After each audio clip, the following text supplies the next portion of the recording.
Août 2009, la chaleur de la campagne pour l'élection présidentielle anticipée. Le candidat du PDG défend un projet de société dont la vision entend faire du Gabon un pays émergent. Dans ce vaste chantier, le message d'Ali Bongo Ondimba est clair. Il faut la conjugaison d'efforts de tous les Gabonais pour accompagner le pays sur ce chemin du développement. Octobre 2009, il prête solennellement serment comme nouveau président de la République au terme d'une élection démocratique.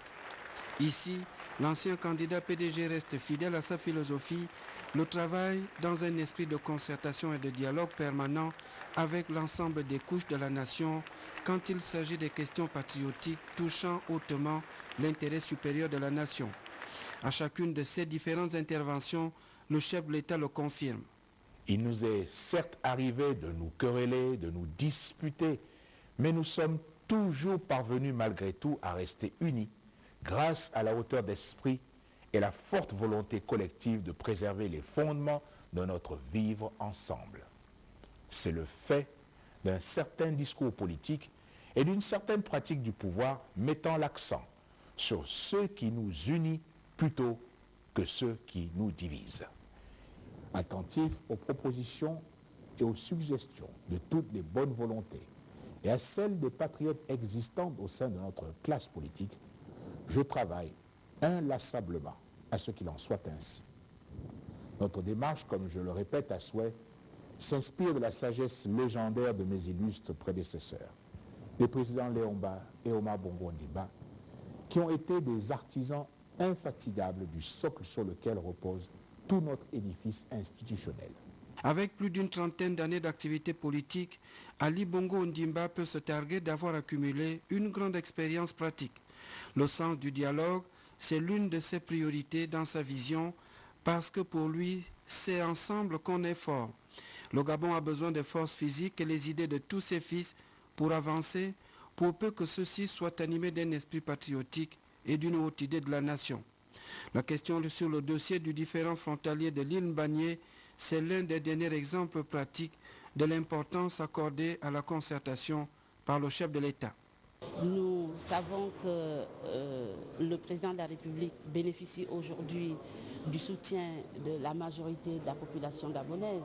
C'est une possibilité qu'il devrait toujours occulter pour donner l'information juste au moment qu'il faut pour que l'ensemble des Gabonais sachent exactement ce qu'il fait, quand il doit le faire et à quel moment le faire. Un village vit autour d'un chef, entouré des sages de ce village. Ouais, c'est cette allégorie-là que je voulais faire partager. Et c'est extrêmement important. Le dialogue, la concertation dans l'harmonie, ce sont là les maîtres mots de la vision du chef de l'État. C'est toute une philosophie qui le caractérise. Au-delà des différences idéologiques des Gabonais, Ali Bongo Ondimba le sait bien, notre pays a bien besoin de tous pour se développer dans la paix et l'unité. Bastien, pour toutes ces... Et puis sous la haute présidence du chef de l'État Ali Bongo Ondimba, le Conseil des ministres se tiendra demain à partir de 14h30 au palais présidentiel. Tous les membres du gouvernement présents sur le territoire national doivent prendre part à cette réunion. Par ailleurs, nous rappelons que l'Union pour la Nouvelle République poursuit sa tournée d'installation de structures de base à travers la commune de Libreville. Le week-end dernier, cette formation politique de l'opposition était à Libandeng, Maroga, Kombila, Samwana, Jean de Dieu, Mamboundou. 2011, une année électorale dans notre pays. Les jours passent très vite et les législatives s'approchant, l'Union pour la Nouvelle République, pour éviter une surprise désagréable lors de cette consultation électorale et depuis un moment sur le terrain dans la commune de Libreville pour communier avec ses militants tout en implantant des structures de base qui sont invitées à convaincre les populations encore indécises en leur expliquant la vision de l'UPNR. Au quartier Alibadeng, au nord de Libreville, 10 cellules ont été installées le week-end dernier par le secrétaire général de l'UPNR, Pierre-Marie Moukar, dans la salle coopérative de produits de la pierre d'Embigou. C'est là dans la ferveur et l'émotion de la célébration de la fête de Pâques. Un moment de culture, de la cohésion et l'unité au sein du parti. Chaque jour qui passe, l'UPDL va dans les familles, va dans les quartiers, va dans tous les regroupements pour dire nous sommes un parti politique qui avons besoin de nous implanter, qui avons besoin de vos suffrages, qui voulons qu'ensemble nous dessinons le destin du pays. Nous sommes le dernier parti créé, nous avons su prendre place dans l'opposition. Il faudrait qu'ensemble nous puissions définir les orientations de cette opposition. Nous sommes dans l'opposition parce que tout pouvoir démocratique a un pouvoir qui s'exerce avec un parti au pouvoir ou de groupes de partis au pouvoir. En face, il doit y avoir une opposition. L'opposition, c'est le miroir du pouvoir. Il doit regarder là-dedans pour qu'on puisse corriger ce que fait le pouvoir, pour qu'on puisse lui dire si la direction qu'il prend est bonne ou bien si elle n'est pas bonne. Un bureau de coordination servant de pouvoir de transmission entre la base et la permanence du parti a été également mis en place.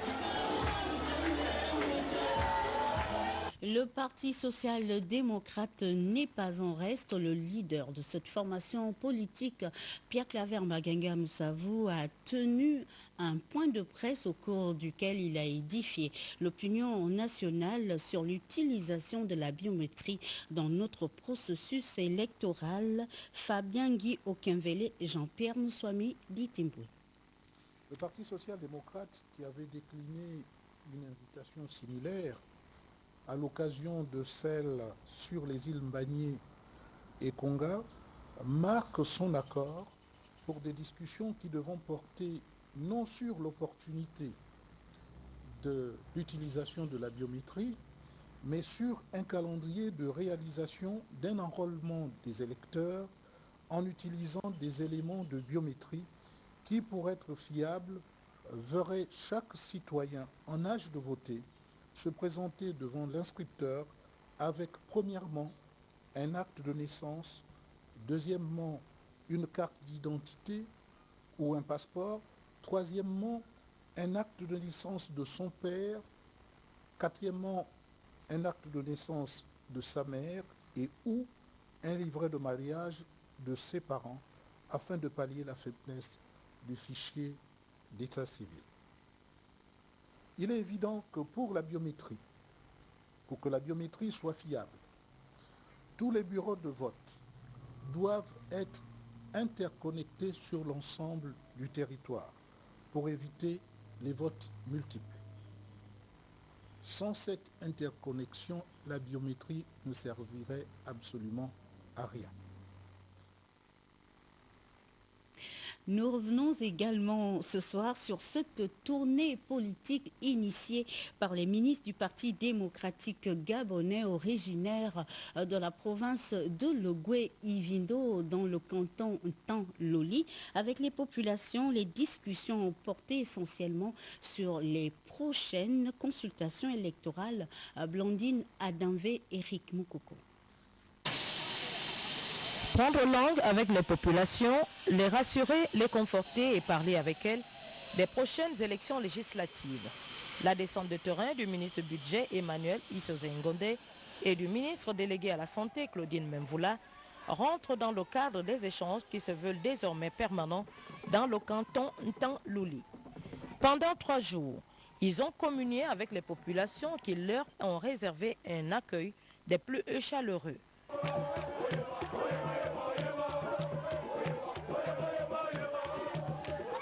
Occasion aussi tout indiquée pour ces dernières de présenter leurs doléances.